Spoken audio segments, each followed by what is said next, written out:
श्री गणेशाय नमः। श्री सरस्वते नमः। श्री गुरुभ्यो नमः। परम पूज्य कानिफनाथ महाराज की जय।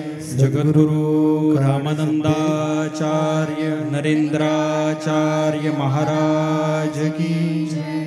सद्गुरु काडसिद्धेश्वर महाराज की जय। आद्य जगद्गुरु रामानंदाचार्य महाराज की जय। सिया वल्लभ रामचंद्र की जय। आज त्रिपुरारी पौर्णिमा आणि शंभो महादेवांना अनेक नावानं त्रिपुरासूर, त्रिपुरारी, त्यानंतर त्रिशूलधारी, डमरूवाले अशा अनेक नावानं पुकारलं जातं. महाकालेश्वरसुद्धा म्हटलं जातं. या महाकालेश्वरची संक्षिप्त कथा मी सांगणार आपल्याला. आजचं जे उज्जैन नगर जे आहे की आजचं जे उज्जैन आहे ही पूर्वीची अवंती नगरी. आणि ह्या अवंती नगरीमध्ये वेदनिष्ठ ब्राह्मण राहायचे. भगवान भोलेनाथांचे भक्त, अत्यंत सात्विक उपासक. माणसातलाच एक घटक असतो तो म्हणजे दानव. दानव म्हणजे राक्षस कुठून बाहेरून येत नाहीत. इथे सुद्धा आपल्यामध्ये सुद्धा राक्षस बसलेले असतात किंवा राक्षस असू शकतात. आपल्यामध्ये ज्यावेळी रजोगुण वाढतो त्यावेळी आपल्याला दुसऱ्याचं वाईट करावं, दुसऱ्याची प्रगती आपल्याला बघवत नाही. नक्की समजायचं आपण दानवच आहोत. फक्त आपल्या पुढे काहीतरी नाव असुर वगैरे लावलेलं नाही एवढंच. तर अशा प्रकारे पृथ्वी तलावर असुरांचं साम्राज्य पूर्वीपासून होतं. मग त्यामुळे आता असणं किंवा आता नाही आहेत असं म्हणणंसुद्धा योग्य नाही ठरणार. हे तर कलियुगच आहे. आणि या कलियुगामध्ये तर प्रचंड असुर असणार.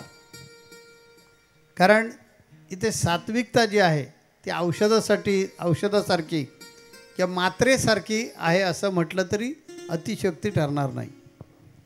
मात्रापूर्वी पेशंट एकदम सिरियस जाळी व्हायचा त्याच्या जिभेला चोळली जायची. मग ती जिभेला मात्रा चोळली की तो पेशंट त्याच्या संजीवनी यायची आणि तो हालचाल करायचा, जागृत करायचा. तशा प्रकारचे आत्ता या युगामध्ये स्थिती राहिलेली आहे. सत्य जे आहे ते लोप पावत चाललेलं आहे. आपल्यातला सत्वगुण लोप पावत चाललेला आहे. आणि आपल्यामध्ये रजोगुण आणि तमोगुणाचा प्राबल्य वाढत चाललेलं आहे. म्हणून आपल्याला सर्वांनाच असं वाटतं एखादा माणूस पुढे जाऊ नये, त्याची प्रगती आपल्याला सहन होत नाही. तो पुढे जातो म्हणजे काय? म्हणजे एखाद्याचं मूल जर समजा चांगल्या मार्कानं पास झाला असेल तर आपण म्हणतो कार्टन कॉपी काढली असेल म्हणून पास झालं. माझा बघा किती अभ्यास करतो. म्हणजे हा जो दृष्टिकोन आपल्यामध्ये येतो तो दानवांचाच दृष्टिकोन आपल्यामध्ये येतो. आणि मग आपल्यातला अशा प्रकारचा दानव मारून टाकण्यासाठी गुरुरूपी महाकालेश्वर प्रकट होत असतो. आणि मग गुरुरूपी महाकालेश्वर ह्या दानवांचा वध करतो. तशा प्रकारे अवंती नगरीमध्ये हे सज्जन वेदसंपन्न ब्राह्मण, सात्विक ब्राह्मण राहायचे. आणि त्याच्याबरोबर विरुद्ध दिशेला रत्नमाला पर्वत होता. त्या रत्नमाला पर्वतावर एक दुष्यन नावाचा, त्याचं नावच काय दुष्यन नावाचा राक्षस राहायचा. म्हणजे कोण? राक्षस म्हणजे तुम्ही समजता असं नाही. राक्षस दानव राहायचा. म्हणजे ज्याला दया माया कसलीच येत नाही, ज्याला दुसऱ्याचं कधी चांगलं आवडतच नाही, दुसरा पुढे गेलेला, दुसऱ्याची प्रगती झालेली आवडत नाही असा दानव. त्याला ब्रह्मदेवाचा आशीर्वाद होता. ब्रह्मदेवाची तो उपासना करायचा आणि ब्रह्मदेवाकडून वरदान मागितलेलं होतं. आणि ज्यावेळी वरदान मिळतं मग त्याला माहिती आहे घाबरत नाही, माझ्या पाठीमागे गॉडफादर जबरदस्त आहे. तसं त्या दूषण राक्षसाला वाटायचं की माझं गॉडफादर जे आहे तो फार मोठा आहे आणि मला गरज नाही कुणाची. आणि म्हणून तो प्रचंड उन्मत्त झाला होता. एवढा उन्मत्त की त्याने तिथल्या सगळ्या लोकांना सळो की पळो केलं. ज्या वेळेला असह्य होतं त्यावेळी देव प्रकट होतो. तसं या दूषण नावाच्या दानवानं इतक्या उत्पात मांडला होता. शेवटी भगवान शिवाला जमीन फाडून धरतरी फाडून बाहेर यावं लागलं आणि ह्या दूषण नावाच्या दानवाचा वध करावा लागला. म्हणून या दूषण नावाच्या दानवाचा वध करण्यासाठी ज्याने पृथ्वी फाडून जो बाहेर आला तो महाकालेश्वर म्हणजेच भगवान भोलेनाथ. भगवान भोलेनाथांचे अनेक रूप आहेत. आपल्या भक्तांच्या संकटाला वाचवण्यासाठी अनेक रूपानं हा भोलेनाथ प्रकट होतो. आपण इथे जे मंदिर बांधणार आहोत मग अशा ऐकलं पुढची त्रिपुरारी पौर्णिमा जी आहे ती त्या मंदिरातच होणार आहे. कारण प्रचंड वेगानं काम सुरू आहे आणि त्यामुळे पुढच्या त्रिपुरारी पौर्णिमेच्या अगोदर या मंदिराचं उद्घाटन होईल आणि आपण पुढची त्रिपुरारी पौर्णिमा जी आहे ती आपल्या मंदिरामध्येच नक्की संपन्न करू. तर हा जो त्रिपुरारी सूर म्हणजेच भोलेनाथ, त्रिपुरारी पौर्णिमेचं कथा मी आपल्याला मागच्या प्रवचनामध्ये सांगितलेली आहे म्हणून मी ती टाळले सांगायची. आणि भगवान भोलेनाथांचा महाकालेश्वर हा अवतार काय आहे हे समजावून सांगण्याचा प्रयत्न केलेला आहे. या भगवान भोलेनाथांना महामृत्युंजय सुद्धा म्हटलं जातं. ती सुद्धा कथा अशीच आहे. मृकुंड नावाचे एक ऋषी होऊन गेले. ह्या मृकुंड ऋषींची पत्नी होती मरुदमती. ही दोघं नवरा बायको भगवान भोलेनाथांची भक्ती करायची. प्रचंड निस्सीम प्रेम जसं तुमचं माझ्यावर आहे तसं आहे. बरेच जणांचं प्रेम माझ्यावर आहे म्हणून तर आलात ना इकडे. लांबून लांबून लोक आलेत. बाकीच्यांची नावं घेतली तर मग ते म्हणतील बाकीच्यांची का नाही घेतली नाव आहे ना. तर जसं आमच्यावर आपलं प्रचंड प्रेम आहे. मी असं का म्हटलं तर मगाशी आपण ऐकलं 66 देहदान झालंय. ही कौतुकाची गोष्ट मानली पाहिजे. आपण दान पैसे विषय देऊ. आपल्या धर्मामध्ये पैसे देण्याची पद्धत आहे, सोनं नाणं देण्याची पद्धत आहे, जमीन जागा मंदिराला देण्याची पद्धत आहे, बाकीचं सगळं देऊ.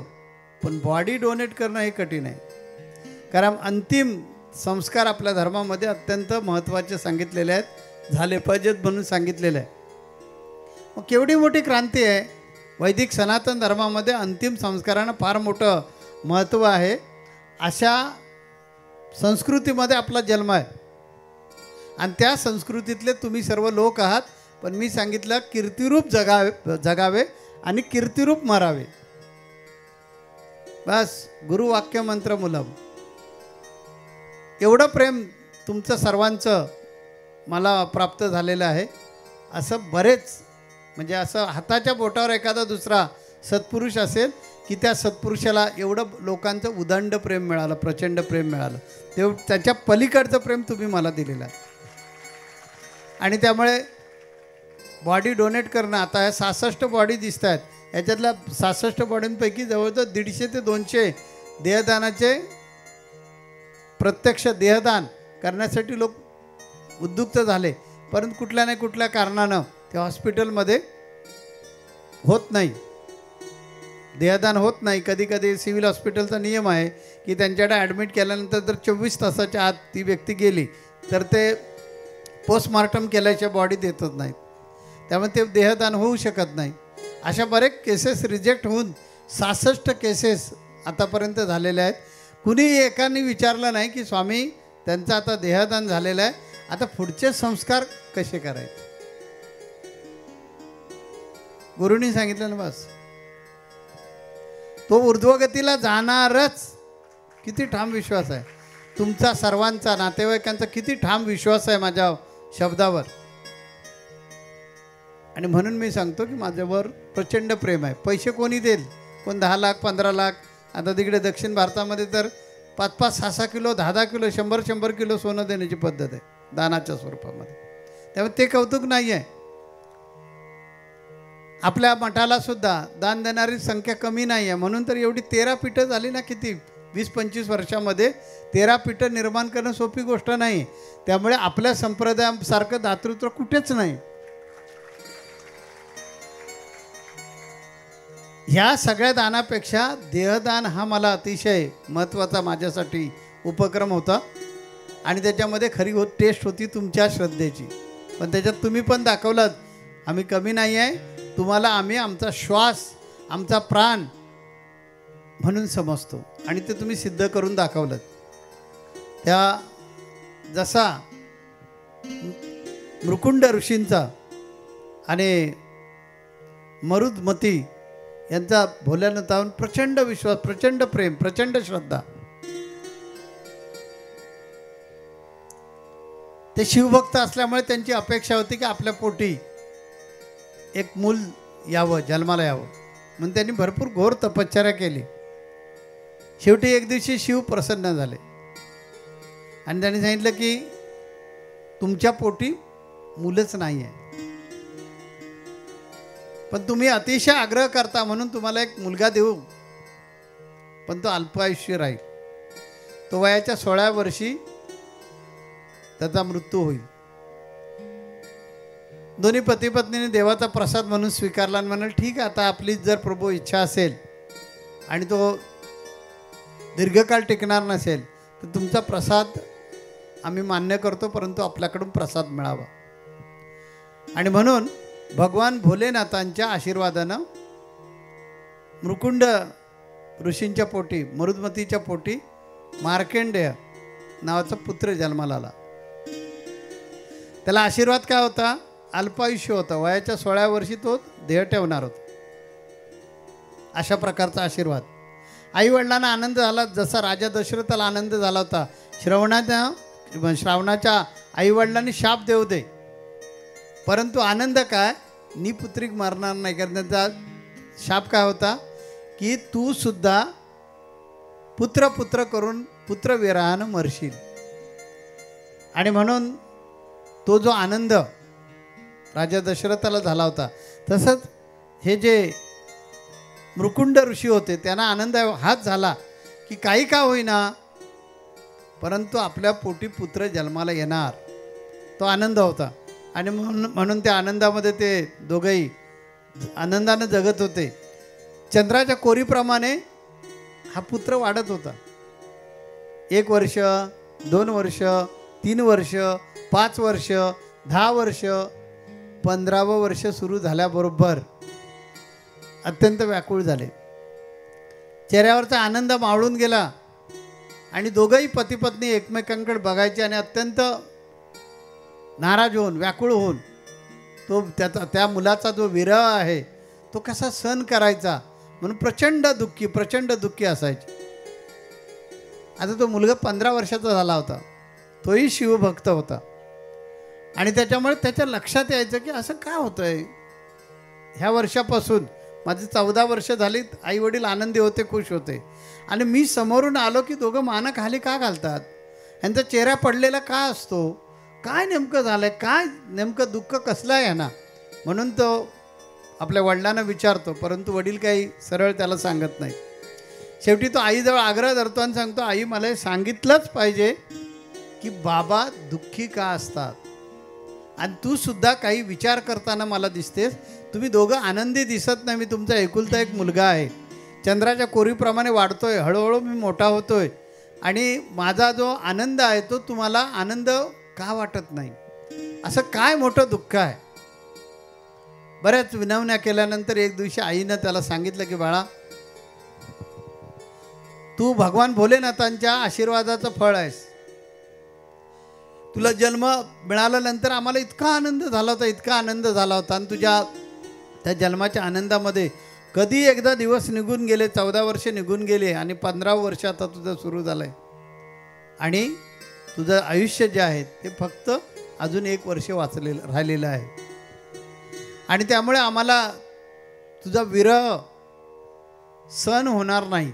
आणि म्हणून तुझा मृत्यू होण्यापूर्वीच आमचं जीव, आमचं हृदय तिळतिळ तिळतिळ तुटतं आहे. आणि आम्हाला प्रचंड दुःख होतं आहे. सांगता येत नाही, तुला बोलता येत नाही, परंतु तू आग्रहच असा धरल्यामुळे आमचा नाईलाज आहे म्हणून सांगितलेलं बाळा, तू आमच्यासाठी फक्त आणि फक्त 1 वर्षाचा सोबती आहेस. मार्कंडेयाने ते सगळं ऐकलं आणि म्हणाले, हेच ना, एवढंच ना. मी जातो आणि भोलेनाथांना प्रसन्न करून त्यांना सांगतो, माझ्या आईवडिलांना तुम्ही दुःखी करू नका म्हणून.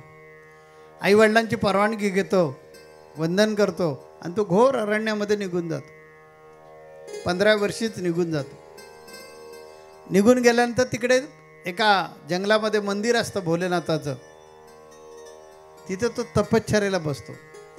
15 वर्ष कधी संपून जातं ते समजत नाही. 16 वर्ष सुरू होतं. ते सुद्धा भराभर महिने जात असतात. आणि याचा 16व्या वर्षी मृत्यू असल्यामुळे योग्य वेळ आल्याबरोबर यम महाराज त्या मंदिराच्या समोर उभे राहतात. मार्कंडेयानं पाहिलं की यम आणि त्याचे दूत दोघे आलेले आहेत. यम रेड्यावर बसून आलेला आहे. मार्कंडेय डोळ्यानं पाहतो आणि तो तिथून पटकन उठतो आणि महादेवाच्या पिंडीला जाऊन घट्ट मिठी मारतो. आणि तोंडानं ओम नमः शिवाय, ओम नमः शिवाय, ओम नमः शिवाय, ओम नमः शिवाय हे चालू असतं. आता यम महाराज त्यांचं कामच आहे. त्याप्रमाणे त्याने आपलं काम केलं आणि मृत्यूचे फास त्या मार्कंडेय मुलावर टाकले. आता मार्कंडेय कसा आहे बघा, त्याने अशी पिंडी आपल्या कवेत घेतलेली आणि अशी मिठी मारलेली आहे पिंडीला. आणि पिंडी मध्ये आहे आणि अशी मिठी मारून ओम नमः शिवाय, ओम नमः शिवाय, ओम नमः शिवाय, ओम नमः शिवाय चालू आहे. आणि यमानं फास जे टाकले तो आता आवळायला सुरुवात करायला लागलेला आहे. त्या मुलाला पण फास पडलेला आहे, मार्कंडेयाला पण फास पडलेला आहे आणि त्या पिंडीला पण फास पडलेला आहे. त्यामुळे यमानं जे आपला फास जोरामध्ये खेचला, त्या मुलाला तर लागलंच, त्या मार्कंडेयाला तर लागलंच, परंतु पिंडीचा एक वरचा कोपरा उडाला. ते झाल्याबरोबर शांत असणारे भोलेनाथ प्रचंड क्रोधिष्ठ झाले आणि त्या पिंडीतून साकार झाले. भगवान भोलेनाथ ज्या वेळेला रागवतात त्या समजून जायचं काहीतरी नक्की उत्पात होणार. त्यांचं तांडव सुरू झालं. ते जे नाचतात त्याला तांडव नृत्य असं म्हणतात. ते नाचायला लागले म्हणजे समजून जायचं की आता काहीतरी होणार म्हणजे होणार. जसं पाऊस पडणार त्यावेळी मोर नाचत असतो, तशा प्रकारे भोलेनाथ नाचायला लागले की क्रोधिष्ठ आहेत, कोपिष्ठ आहेत, आता काहीतरी घडणार म्हणजे घडणार. आणि ते नाचायला लागले. अंगामध्ये त्यांच्या क्रोध भरला आणि त्याने आपल्या त्रिशूळानं यम महाराजांचं म्हणजे युद्ध झालं मग यमाचं आणि भोलेनाथांचं. आणि यमाला भोलेनाथांनी मारला. स्वर्गातून पुष्पवृष्टी झाली. सगळ्यांना आनंद झाला, कारण मृत्यूची देवता संपली. मृत्यूची देवता कोण आहे? यम महाराज. आणि त्यांचा मृत्यू झाला. त्यामुळे या पृथ्वी तलावर कोण मरणारच नाही अशी स्थिती झाली. सुरुवातीला आनंद झाला, पण नंतर लक्षात आलं नियतीच्या की अरे फार घोर परिणाम होतील याचे. पृथ्वी तलावर जन्माला आलेला कोण मरणारच नाही. आणि उत्पत्ती, स्थिती आणि लय ही चक्र बंद पडेल म्हणून सगळ्या देवता ब्राह्मण वेशामध्ये भोलेनाथांच्या समोर आल्या आणि सगळ्यांनी त्यांची स्तुती करायला सुरुवात केली. ओम नमः शिवाय, ओम नमः शिवाय असा जप सगळ्यांनी सुरू केल्यानंतर हळूहळू भगवान भोलेनाथ तांडव करायचे शांत झाले. आणि मग सगळ्या देवांनी प्रार्थना केली आणि मोठ्यानं जय जयकार केला. महामृत्युंजय म्हणून त्यांच्या नावाचा उल्लेख केला. म्हणून भगवान भोलेनाथांना महामृत्युंजय सुद्धा नाव परिधान झालं. जसं नीलकंठ आहे, महाकालेश्वर आहे, त्रिपुरासुर आहे, तशा प्रकारे महामृत्युंजय सुद्धा नाव भगवान भोलेनाथांचंच आहे. देवाने स्तुती केली, वंदन केलं आणि मग विनंती केली, हे देवादिदेव महादेव, तुम्ही मृत्यूच्या देवतेचा वध केलेला आहात, त्यामुळे तुमचा विजय असो. पण विनंती आहे, हे नियतीचं चक्र चालवण्यासाठी कृपा करा आणि यम महाराजांना जीवदान द्या. आणि मग यम महाराजांना भोलेनाथांनी ते कृपा, म्हणजे भोळे आहेत ते, रागावले की काही खरं नाही, रागावले की काही बोलायचं नाही, पण शांत झाले की एकदम प्रेमळ, एकदम दयाळू, एकदम कृपाळू देव, म्हणून त्यांना भोलेनाथ म्हणतात. रावणानं असंच फसवलं ना त्यांना. ते भोळे असल्यामुळे म्हणाले की महादेव, तुम्ही माझ्या आईची पूजा चालू असते तिकडे आलं पाहिजे. आपल्याला माहिती आहे गोकर्ण इथलं, त्यामुळे पुढे कथा सांगायची गरज नाही. तेव्हा भोलेनाथ शांत झाले आणि मग त्यांनी काय केलं की यम महाराजाला, या यमदेवतेला पुन्हा जिवंत केले.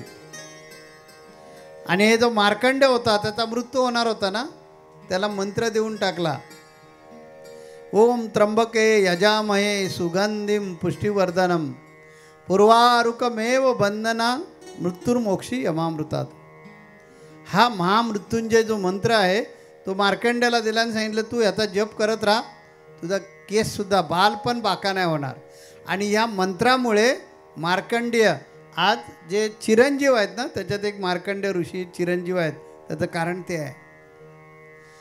आणि भगवान भोलेनाथांना महामृत्युंजय नावाची उपाधी मिळाली. यम देवता जिवंत झाला आणि म्हणून पृथ्वी तलावर आता उत्पत्ती, स्थिती आणि लय त्यामुळे चालू आहे. इसी सुबह ना आये, आये ना ऐसी शाम. जिंदगी म्हणजे जीवनामध्ये अशी सकाळ नको यायला, किंवा जीवनामध्ये अशी संध्याकाळसुद्धा नको यायला की ज्या दिवशी मुखामध्ये भोलेनाथाचं नाव नाही. असा दिवसच नको. अशा प्रकारे भोलेनाथाची आपण काय केली पाहिजे, आराधना केली पाहिजे. आता का भोलेनाथाची आराधना का केली पाहिजे, तर भोलेनाथ म्हणजे विरक्ती आहे. भोलेनाथ म्हणजे विरक्ती आहे. विरक्ती म्हणजे सात्विकता आहे. सात्विकता म्हणजे मुक्ती आहे. मुक्ती म्हणजे आत्मज्ञान आहे. आत्मज्ञान म्हणजे जन्माचं सार्थक आहे. मनुष्य जन्माला आपण आल्यानंतर आने की वाट कोण, जाने का घाट कोण, हे शोधण्यासाठी आपण आलोय. आणि तो प्रवास जर आपल्याला सुखकारक करायचा असेल तर तुकोबारायांनी सांगितलंय, तुका म्हणे येथे सत्वाचे सामर्थ्य, करावा परमार्थ अहर्निशी. तुम्ही सगळ्यांनी आपल्याला चाचपडून बघायला काय हरकत नाही. आपण स्वामींकडे येण्यापूर्वी कसे होतो, परिस्थितीनं बोलत नाही आहे, स्वभावानं बोलतोय. काही जण म्हणतील स्वामींकडे येताना ज्यावेळी आलो ते परिस्थिती एवढी चांगली नव्हती, आज आम्ही लक्षाधीश कोट्याधीश झालोय. ते ठीक आहे, लौकिक. मला आध्यात्मिक विचारायचं आहे की तुम्ही आमच्याकडे येण्यापूर्वी कसे होतात, आणि आमच्याकडे आल्यानंतर आम्ही बिघडलो, तुम्ही बी बिघडा. सागराच्या संगे नदी बिघडली, नदी बिघडली सागराची झाली. संताच्या संगे शिष्य बिघडला, शिष्य बिघडला आत्मस्वरूप झाला. तसं माझ्याबरोबर जे जे बिघडलेले आहेत त्यांनी मनात विचार करा, आपल्यामध्ये सात्विकता वाढली की नाही. बघा, विचार करा. आणि जर ही सात्विकता तुमच्यामध्ये वाढली नसती तर दान केलंच नसतं. आज 25-30 वर्षामध्ये जवळजवळ 12 ते 13 पीठं आपण निर्माण केले आहेत. वर्षाला काही कोटी रुपये दान धर्मातून आपल्या संप्रदायामार्फत केलं जातो दान धर्म. मग ते CBSE बोर्डाचं आपलं शाळा कॉलेज असेल, मग ते ॲम्ब्युलन्स असतील, असे अनेक उपक्रम आपले आहेत की त्याला कोट्यावधी रुपये आपण आम जनतेसाठी खर्च करतो. आपण करतो म्हणजे मी कुठून करणार, करणारे तुम्ही सगळेजण आहात. तुम्ही सगळेजण मदत करताय आणि हे सगळे उपक्रम ह्याच्यावर कोट्यावधी रुपये पैसे खर्च होत आहेत. पण त्याचबरोबर हे सगळे उपक्रम चालवण्यासाठी जी यंत्रणा पाहिजे, त्याने जर प्रत्येकानं पगार घेतला असता तर अब्जावधी रुपयाचा खर्च झाला असता. 1 रुपया न घेता आमची फुल दादागिरी प्रेमाची. का नाही ॲम्ब्युलन्स का तिथे का ठेवलीत, उभी केली. तर हे सगळं सहन करून समाजाच्या सेवेसाठी आपण झटतोय. समाजासाठी जगलं पाहिजे असा भाव आपल्या मनात त्याच वेळी येतो की ज्यावेळी आपल्या मनामध्ये सात्विकता निर्माण होते. आज प्रत्येकाला असं नक्की जाणवणार की आपल्यामध्ये आमूलाग्र बदल झालाय आणि आपल्यामध्ये दया, क्षमा, शांती, औदार्य, परोपकार, दुसऱ्याचं हित, जैसे ठेविले अनंते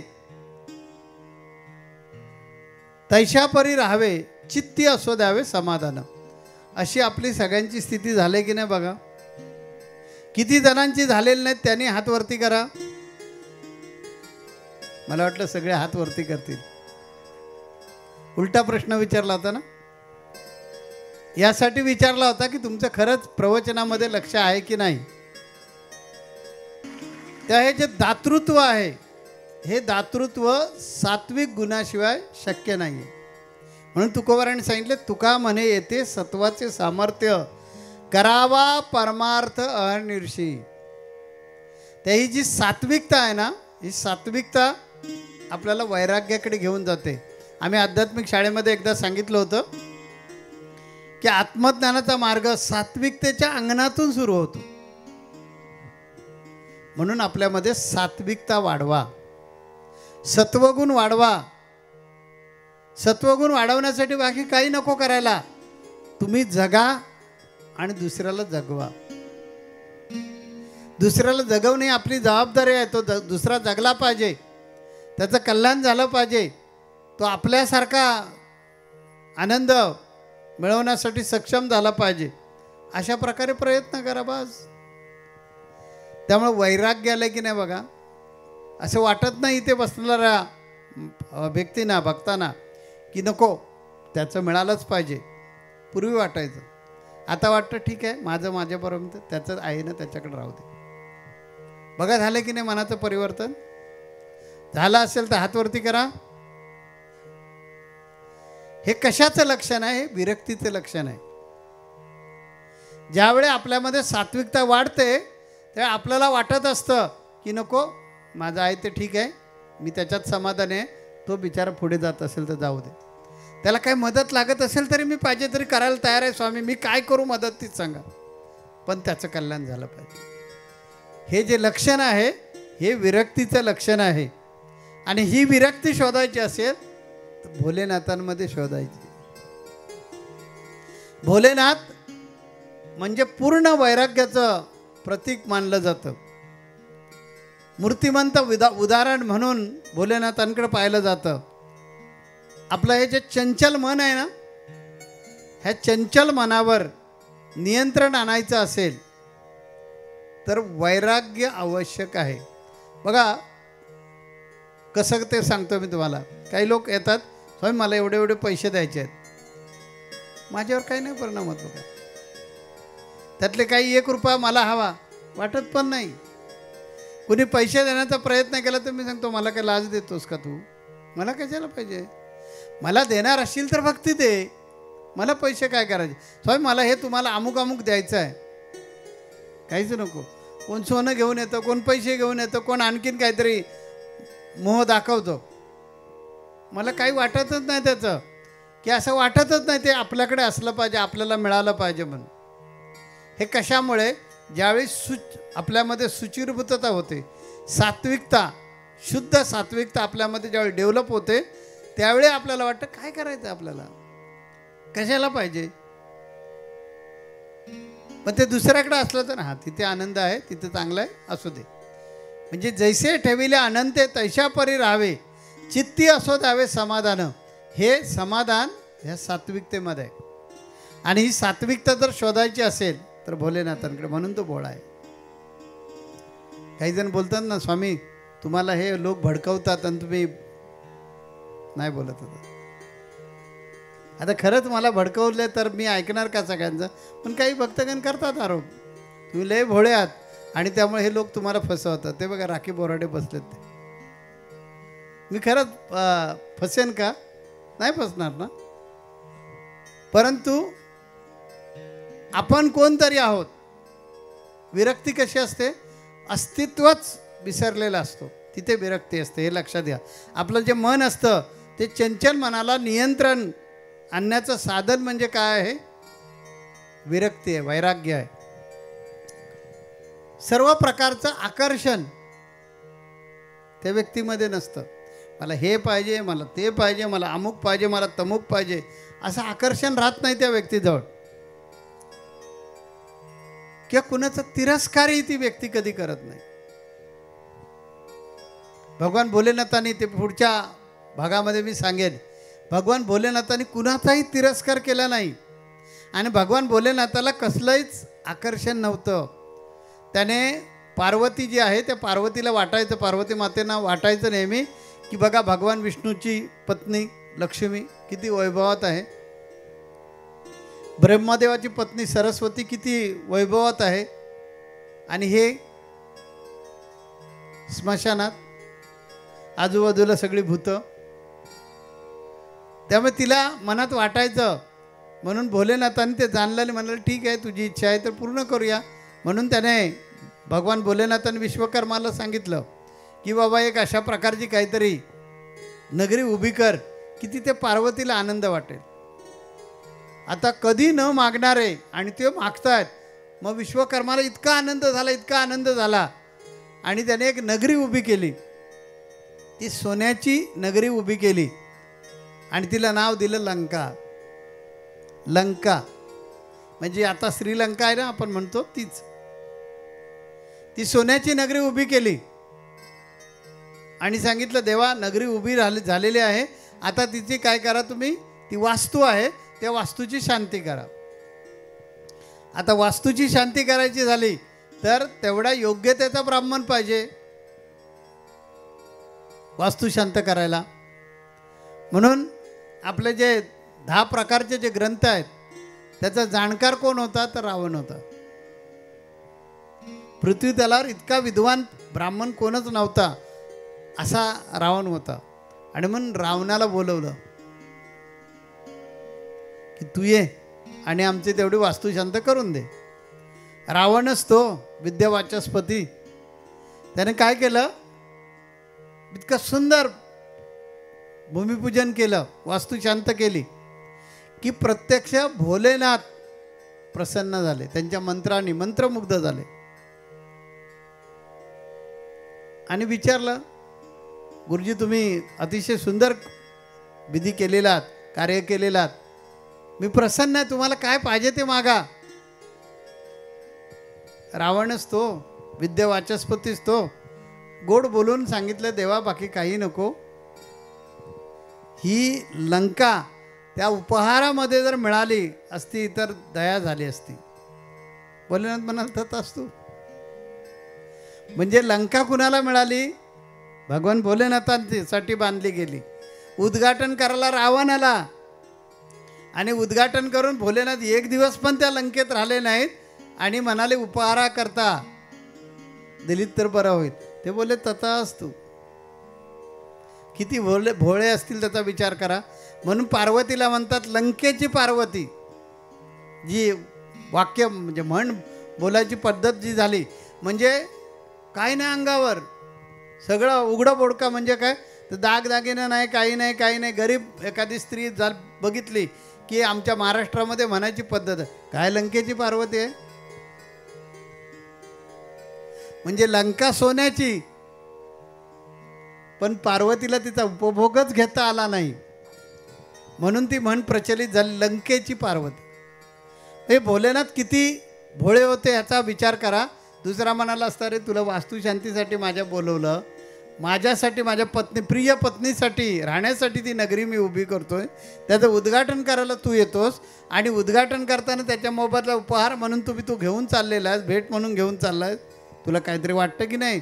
मुद्रा माग, सोन्याच्या मुद्रा माग, आणखीन काहीतरी राज्य माग, एखादा माझ्याकडून वर माग, माझीच लंका मागतोस. पण भोलेनाथांच्या काही नाही ध्यानी म्हणे, भक्त मागतोय ना तथा असतो. इतके भोळे का? तर सात्विकतेचा कहर. जिथे सात्विकतेचा कडेलोट होतो, जिथे सात्विकतेचा कहर होतो, तिथे वैराग्य राहतं. तिथे वैराग्य पाहायला मिळतं आणि हे वैराग्य भोलेनाथांकडे प्रचंड होतं. पुराणांचे प्रणिते वेद व्यास मुनी जे आहेत, त्या व्यासांना वेद व्यास म्हणून पण बोलायची प्रथा आहे. पुराणांचे त्यांना प्रणिते सुद्धा म्हणायची प्रथा आहे. म्हणून आपण म्हणतो बघा व्यासपीठ, म्हणजे जिथून ज्ञान दिलं जातं त्याला व्यासपीठ म्हणतात. तो तिथूनच शब्द आलेला आहे. तर पुराणांचे प्रणिते वेद व्यास, त्यांचा मुलगा जो होता ना शुकमुनी, हा सुद्धा असाच होता, वैराग्यशील. रामायणातील लक्ष्मण 14 वर्ष एक पाण्याचा थेंब न पिता, अन्न पाणी न पिता, ज्यानं 14 वर्ष निराहारी उपवास केला. वैभव होतं परंतु सगळ्याचा त्याग केला. आणि भगवान प्रभू रामचंद्राचं दास म्हणून ज्यांनी अहोरात्र सेवा केली, हे एक वैराग्याचं मूर्तिमंत उदाहरण आहे. तेव्हा हे जे वैराग्य आहे, हे वैराग्य प्रत्येकामध्ये आलं पाहिजे. आणि ते वैराग्य आणण्याचा प्रयत्न साधू संत करतात, गुरु करतात. आणि ते वैराग्य एकदा का आपल्यामध्ये आलं की मग आपल्याकडे छक्के पंजे हा प्रकार नसतो. लहान मुलं बघा कशी असतात, वैराग्यशील असतात. काही वस्तू मागितली देऊन टाकतात. त्याला सांगितलं आईने ना, बोलायचं नाही काकीना, काकी एकदम खराब आहे, बोलू नकोस, एकदम बेकार आहे. गेलं खेळायला की तो सांगणार. त्याला विचारलं काय रे मम्मी काय म्हणत होती? काकी खराब आहे म्हणाली. काय म्हणतच राहत नाही ना ते. निष्पाप वृत्ती, वैराग्यामुळे काय येते? निष्पाप वृत्ती येते. आणि अशा प्रकारची निष्पाप वृत्तीचे जे भोलेनाथ आहेत, या भोलेनाथांचा आजचा हा उत्सव आहे, त्रिपुरारी पौर्णिमा. आणि त्या निमित्तानं आपण आलोय. मग जर त्या निमित्तानं आलो असो आपण, तर काहीतरी घेऊन गेलं पाहिजे ना त्यांच्याकडून. काय न्यायचं त्यांच्याकडून? तर रज आणि तमाचा नाश करणारा जो सत्वगुण आहे, तो सत्वगुण वाढवायचा असेल तर आपल्याला भोळं भाळं व्हावं लागणार. छक्के पंजे आपल्यामधले काढून टाकावे लागतील ना, तरच आपल्याला हा मनुष्य जन्म सुखकारक होईल. कारण मनुष्य जन्म अनेक जन्माच्या पुण्याईमुळे मिळालेलं आहे.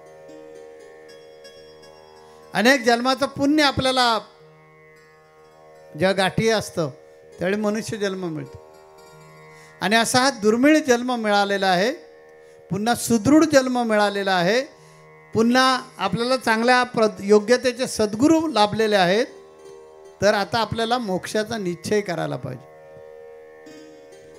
मी मोक्ष मिळवणारच, कारण तुमच्याकडे सुदृढ देह आहे, म्हणजे निरोगी देह आहे. पुन्हा मनुष्य जन्म मिळाला आहे. पण जर ही त्रिसूत्री आहे. तुम्हाला उत्तम प्रकारचे गुरु मिळालेत, परंतु तुमचा देह जो आहे तो आजाराने जर्जर झालेला आहे. तुम्ही मुक्तीपर्यंत जाऊ नाही शकत. तुम्हाला उत्तम प्रकारचे गुरु मिळालेले आहेत, देहसुद्धा सुदृढ आहे, पण कुत्रा, मांजर, गाढव, घोडा असा काहीतरी मिळालेला आहे, तरी मुक्ती मिळू शकणार नाही. म्हणून मुक्ती मिळण्यासाठी या 3 गोष्टी ज्यांना लाभल्यात त्यांनी नक्की समजायचं पूर्वी जन्मीचं प्रचंड प्रचंड आणि प्रचंड पुण्य होतं, म्हणून आपल्याला ह्या 3 गोष्टी प्राप्त झालेल्या आहेत. कारण गुरु हा आत्मज्ञानी असावा लागतो, आत्मसाक्षात्कारी असावा लागतो, तरच तो तुम्हाला मोक्षापर्यंत घेऊन जाऊ शकतो. आणि अशा प्रकारचे गुरु तुम्हाला जर प्राप्त झालेले आहेत, पुन्हा तुम्हाला एक सुदृढ देह मिळालेला आहे, म्हणजे आजाराने त्रस्त नाही. त्यातल्या त्यात आपण खाऊन पिऊन चांगल्या प्रकारे सुखी आहोत. आपल्याला बसण्याची क्षमता, ऐकण्याची क्षमता आहे, अशा प्रकारचा देह मिळालेला आहे. पुन्हा तो मनुष्य देह मिळाला आहे, म्हणजे आपली पूर्वपुण्याई होती, आपल्या आईवडिलांची पूर्वपुण्याई होती आणि त्यामुळे मिळालेला आहे. मग आता या जन्माला येऊन आपण काहीतरी केलं पाहिजे ना, मोक्ष मिळवला पाहिजे ना. म्हणून या त्रिपुरारी भगवंताच्या वैराग्याचं मूर्तिमंत उदाहरण असणाऱ्या या भोलेनाथाच्या प्रकटीकरणाच्या दिवशी आपण संकल्प नको करायला का, की मी मोक्ष मिळवणारच, मी वैराग्यशील जगणारच. एकनाथ महाराजांनी त्याचं भोलेनाथांचं वर्णन केलेलं आहे. त्रिभुवनी त्रिभुवनी त्रिभुवनी, म्हणजे 3 लोकांमध्ये उदार कोण असेल तर भोळा शिवशंकर. आणि एका जनार्दनी सोपे शिवनाम पवित्र जपे. हे शिवनाम इतकं सोपं आहे, जो त्याचं नामस्मरण करतो त्याच्या प्रेमात तो पडतो. रावण पडला ना प्रेमामध्ये, रावणाच्या देऊन टाकली ना लंका. असा हा भोलेनाथ आहे. याला वैराग्य जे आहे, वैराग्याची ज्वलंत मूर्ती का म्हटलं आहे ते मी सांगणार आहे आणि थांबणार आहे. बघा, आपल्यामध्ये काम, क्रोध, मद, मत्सर, मोह आणि माया हे 6 विकार आहेत. ह्या 6 विकाराच्या वरती जो गेला आहे तो भोलेनाथ आहे. त्याचं एक उदाहरण बघूया कामाच्या बाबतीमध्ये. भगवान भोलेनाथांची पत्नी सती, राजा दक्ष जो आहे प्रजापती, म्हणजे भगवान भोलेनाथांचे सासरेच, पण ते भोलेनाथांचा भयंकर तिरस्कार करायचे. का तर तो स्मशानात राहतो, अंगाला राख फासून राहतो, आजूबाजूला भूतं राहतात, आणि मी प्रजापती इंद्र आहे, देवांचा पण प्रमुख आहे, आणि माझा जावई हा अशा प्रकार राहतो, म्हणून तो तिरस्कार करायचा. म्हणून प्रजापतीनं त्या मुलीचं एका लग्न होतं, म्हणून सती लग्नाला गेली. त्याला निमंत्रण नव्हतं, भोलेनाथांना तर निमंत्रण नव्हतंच, पण सतीला पण निमंत्रण नव्हतं. तरी सती म्हणाले, बाबा विसरले असतील कदाचित, म्हणून मला गेलं पाहिजे. भोलेनाथांनी सांगितलं, तू जाऊ नको, तुझा अपमान होईल. तरी तिने काय ऐकलं नाही. भोलेनाथ म्हणाले, ठीक आहे, आता तुझी जर इच्छा असेल तू जाऊ शकते, आणि म्हणून त्यांनी तिला परवानगी दिली. सती गेल्यानंतर तिला बघितल्यानंतर वडिलांना प्रचंड राग आला, की ही दरिद्री माणसाची बायको आली. मुलगी होती तरीसुद्धा त्या मुलीचा त्यांनी तिरस्कार केला, आणि तिच्या नवऱ्याचा जिथे जिथे पान उतारा करता येईल त्या कार्यक्रमामध्ये, त्या यज्ञामध्ये, तिथे तिथे त्यांनी मोकार नाही सोडला. मग ब्रह्मदेवाला मान दिला, विष्णूला मान दिला, परंतु भोलेनाथांना मान दिला नाही. सारखा सतत सतत सतत अपमान त्या यज्ञामध्ये होत राहिला. वडील आहेत म्हणून तिने प्रत्येक वेळी दुर्लक्ष केलं. शेवटी तिची एक मर्यादा होती, ती संपली, आणि तिने विचार केला की आता नवऱ्यानं सांगितलं होतं जाऊ नकोस म्हणून, आणि जिथे माझ्या नवऱ्याचा अपमान होतो तिथे या बापाचं पण तोंड बघायचं नाही, म्हणून तिने काय केलं, सरळ चितेमध्ये उडी टाकली, आणि सती चितेमध्ये जळून भस्म झाली. नंदीचं आणि प्रजापतीचं युद्ध झालं वगैरे, आणि सती मरून गेली. शंकरांना कळेपर्यंत वेळ झाला होता आणि तोपर्यंत सतीनं जळून भस्म झालेलं होतं. भोलेनाथांचं सतीवर प्रचंड प्रेम होतं, त्यामुळे तिचा विरह त्यांना सहन होईना म्हणून ते सरळ उठले आणि कैलासामध्ये जाऊन ध्यानाला बसले. भरपूर वर्ष ते ध्यानाला बसले. आता ही सती पुन्हा जन्माला आली, कारण तिचं प्रचंड प्रेम होतं शंकरावर आणि त्यामुळे त्या तपसामर्थ्यावर, त्या इच्छेवर तिला शंकरच नवरा पाहिजे होता आणि म्हणून ती हिमालयाच्या पोटी जन्माला येते पार्वती म्हणून. आणि हिमालयाच्या पोटी जन्माला आल्यानंतर ती शंकराची परत आराधना सुरू करते. आता या पार्वतीचं आणि शंकराचं लग्न झालं पाहिजे, कारण तारकासूर नावाचा दैत्य उन्मत्त होणार आहे आणि त्याचा वध करण्यासाठी कार्तिकेय जन्माला आला पाहिजे.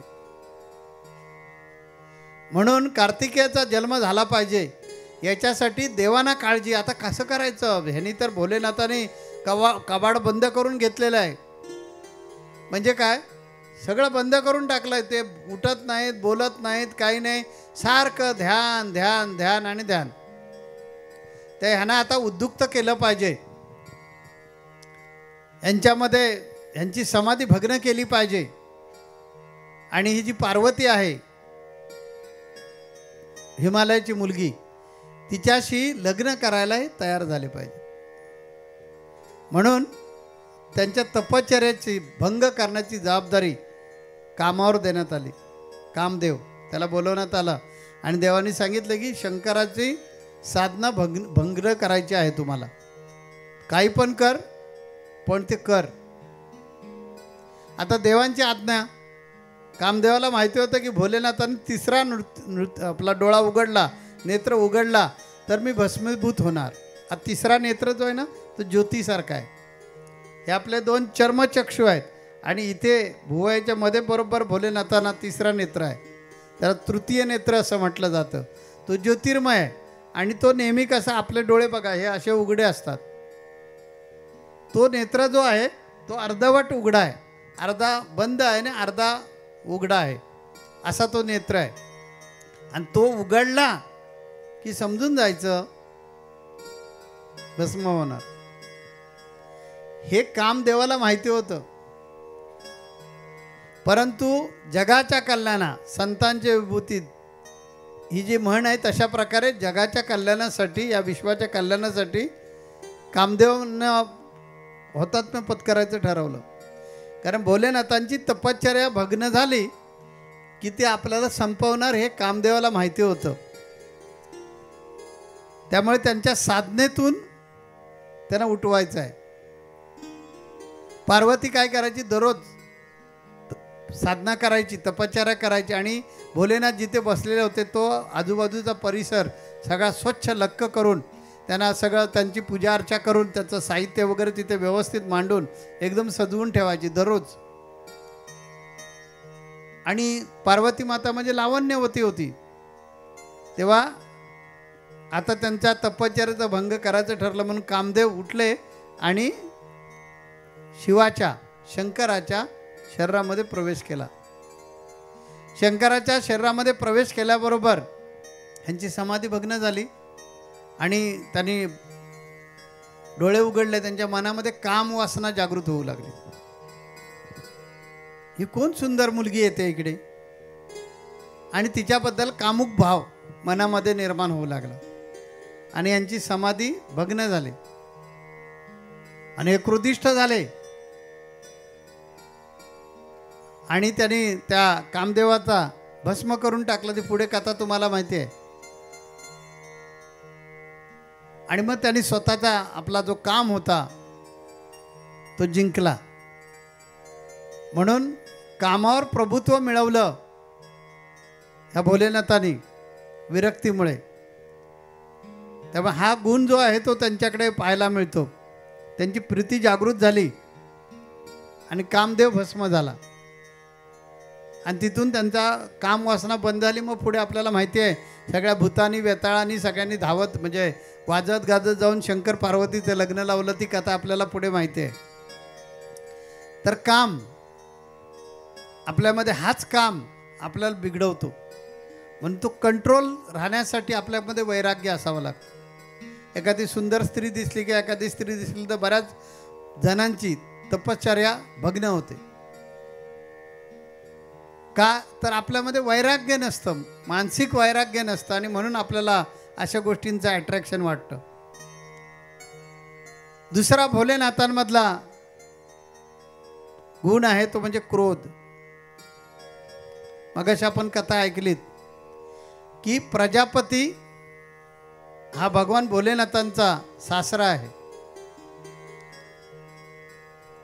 त्याने भगवान भोलेनाथांचा प्रचंड प्रचंड प्रचंड अपमान केला तरी भोलेनाथ रागवले नाहीत.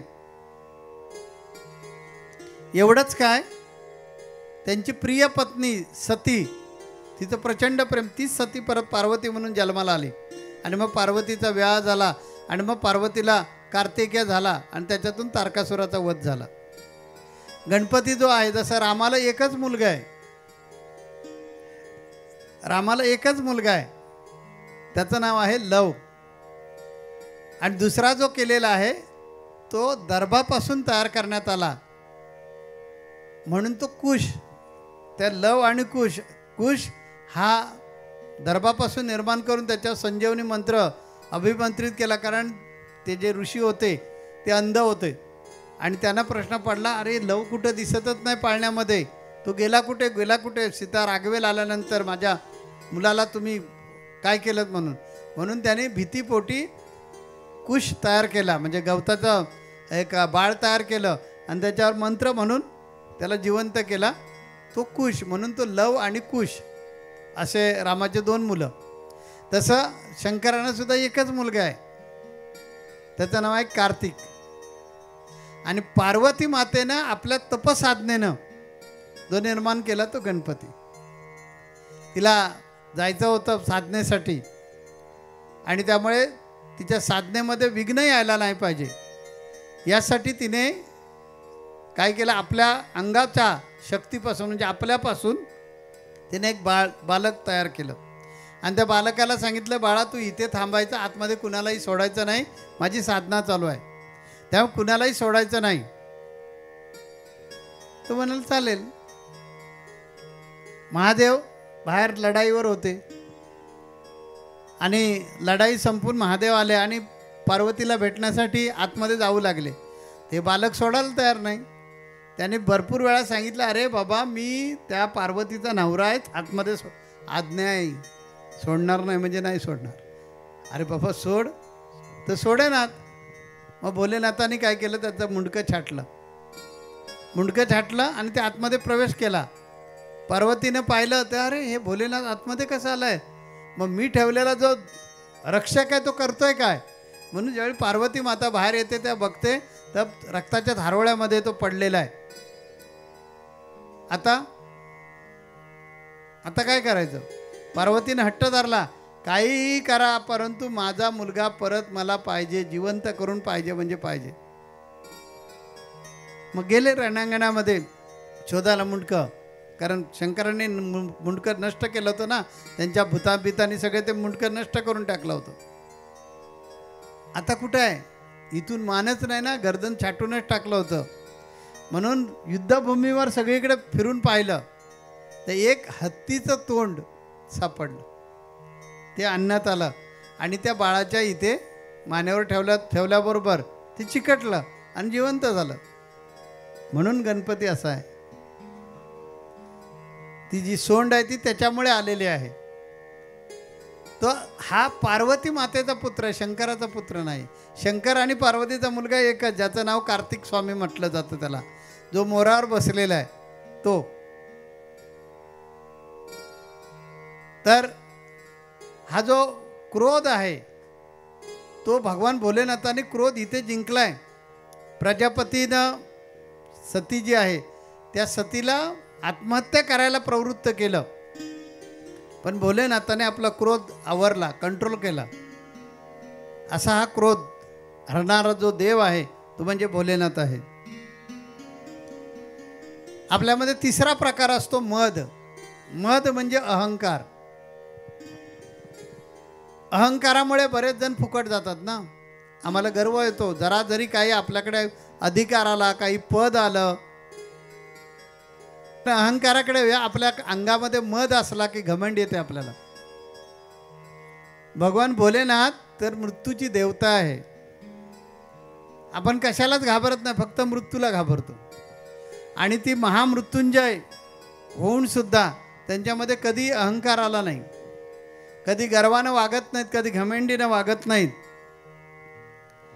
असुरांचा वध केल्यानंतर बाकीच्या देवदेवतांना गर्व व्हायचा, पण भोलेनाथांनी कधीच तो व्यक्त नाही केला. म्हणजे व्यक्त केला नाही म्हणण्यापेक्षा त्यांच्याकडे तो कधीच अहंकार शिवला नाही.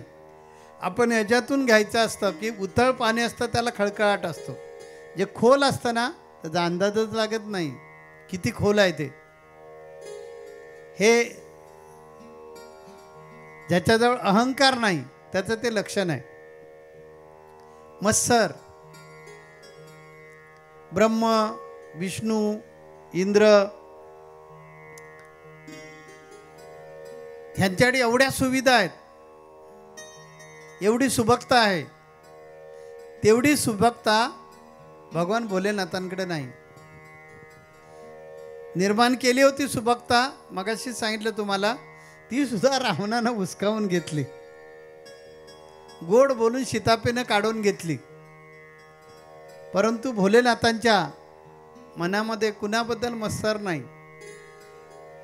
वैकुंठपतीपती विष्णू, ब्रह्मदेव हे 3 देव मुख्य आहेत ना. परमात्म्याच्या नंतर हे 3 देव मुख्य आहेत. परमात्म्याच्या नंतर माया आहे, आणि या मायेचा हा सगळा प्रताप आहे. ब्रह्म, विष्णू, महेश म्हणजे रज, तम, सत्व हे 3 जणांनी, ह्या रज, तम, सत्वापासून सगळ्यांची निर्मिती आहे. म्हणून प्रत्येकामध्ये रज, तम, सत्व आहे. ब्रह्म, विष्णू, महेश आपल्यामध्येच आहेत. तर हे जे ब्रह्म, विष्णू, महेश म्हणजे ब्रह्म, विष्णू, इंद्रादी देव म्हणजे सगळ्या देवांचा राजा. इंद्र एक पद आहे, जसं जगद्गुरू हे पद आहे, तशा प्रकारे देवांच्या राजाला इंद्र म्हटलं जातं. असे अनेक इंद्र झाले, ज्यांचं पुण्य असेल तो इंद्र व्हायचा. नहुष राजाला सुद्धा वाटत होतं की मला इंद्र झालं पाहिजे, त्याला नाही होता आलं. त्यालाही सुद्धा इंद्रपदावर गेल्याबरोबर इंद्रायणीचा मोह झाला की इंद्राची पहिला जो इंद्र होता त्याची जी बायको ती माझी बायको झाली पाहिजे असं वाटायला लागलं. आणि त्याने प्रस्ताव दिला इंद्रायणीकडे की म्हणाले माझी पत्नी झाली पाहिजेस. तिला भयंकर वाईट वाटतं, रागही येतो. ती म्हणाली ठीक आहे, तुमची मागणी मी स्वीकारेन, परंतु तुम्ही जे 7 ऋषी आहेत त्यांच्या खांद्यावर पालखी ठेवून जर तुम्ही मला न्यायला आलात, मागणी घातलीत, तरच ते शक्य आहे. आता हे 7 ऋषी जे आहेत, ह्या 7 ऋषींच्या खांद्यावर पालखी ठेवून तो चाललेला नहुष, मी राजा आहे, देवांचा राजा आहे, मी सांगतो ते ऐका. तर तिथे पहिलं पाप केलं.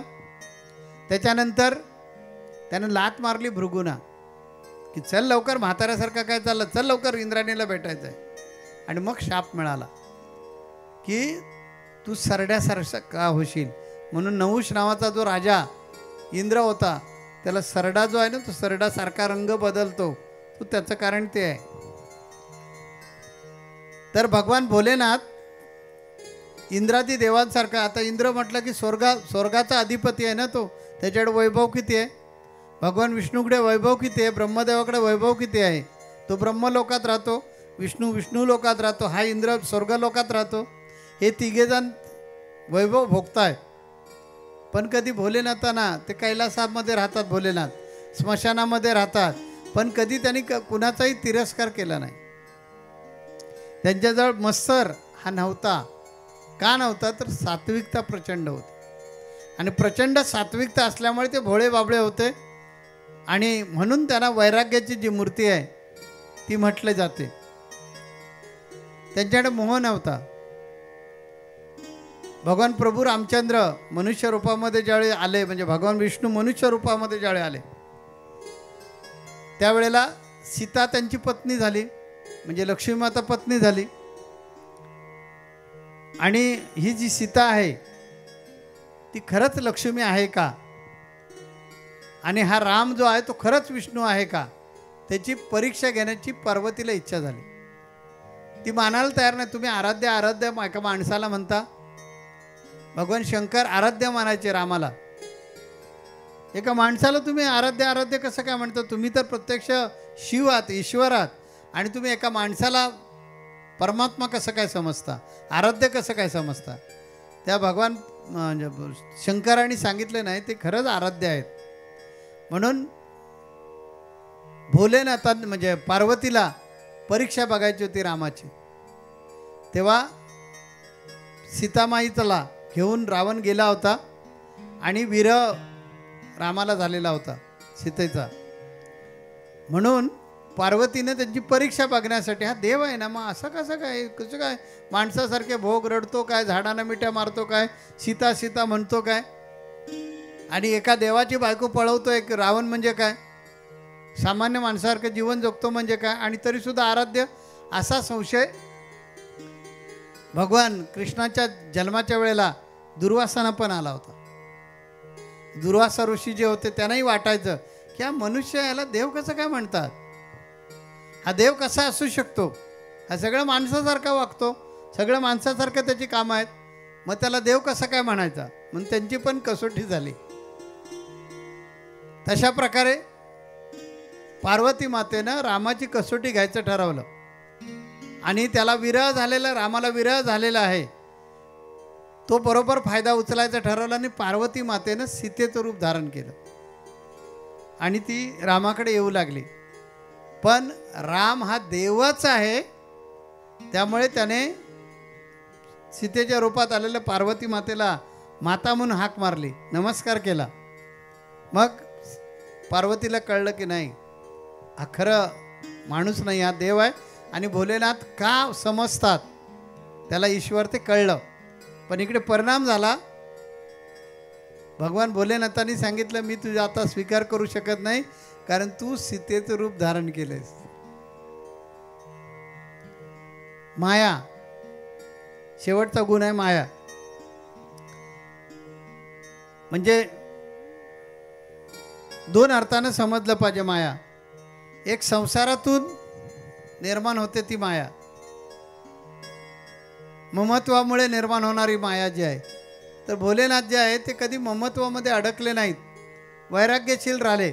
अंगाला राख फासली, प्रेत जी आहे ती प्रेत जळल्यानंतर त्याची जी राख असायची ती भोलेनाथाच्या अंगाला पसरवली जायची किंवा फासली जायची, आणि अशा अवस्थेमध्ये ते राहायचे. म्हणजे ते मायेपासून सुद्धा दूर होते. त्यामुळे त्यांना कधी असा अमुक पाहिजे तमुक पाहिजे असं कधी ते मायेमध्ये अडकले नाही, कुठल्याच मोहाला बळी पडले नाहीत. म्हणून काम, क्रोध, मद, मत्सर, मोह आणि माया ह्या 6 विकारापासून जो विरक्त राहिला तो शिव. म्हणून शिवाला एक वैराग्याचं प्रतीक म्हणून मानलं जातं, मूर्तिमंत उदाहरण म्हणून शिवाकडे पाहिलं जातं. अशा ह्या वैराग्यशील शिवाचं आपण नामस्मरण करूया आणि त्याच्याकडे हे वरदान मागूया की परमपिता भोलेनाथ आम्हाला असं वरदान दे की आमच्यामधले काम, क्रोध, मद, मत्सर, मोह आणि माया हे विकार तुझ्या कृपेचा वर्षाव होऊ दे आणि ते आकळले जाऊ दे आमच्यातले, आणि आमच्यातलं रज आणि तम कमी होऊन आमच्यामध्ये सात्विकता वाढू दे, आणि या सात्विकतेचा एवढा कडेलोट होऊ दे, एवढा कडेलोट होऊ दे, शुद्ध सात्विकता आमच्यामध्ये वाढून आमच्यामध्ये विरक्ती होऊ दे, जेणेकरून आम्हाला मोक्षाचा मार्ग सुलभ होईल. परमपूज्य कानिफनाथ महाराज की जय. जगद्गुरु रामानंदाचार्य नरेंद्राचार्य महाराज की जय. समर्थ सद्गुरु काडसिद्धेश्वर महाराज की जय. संत शिरोमणी गजानन महाराज की जय. आद्य जगद्गुरु रामानंदाचार्य महाराज की जय. सियावल्लभ रामचंद्र की जय. नमः पार्वती पते हर हर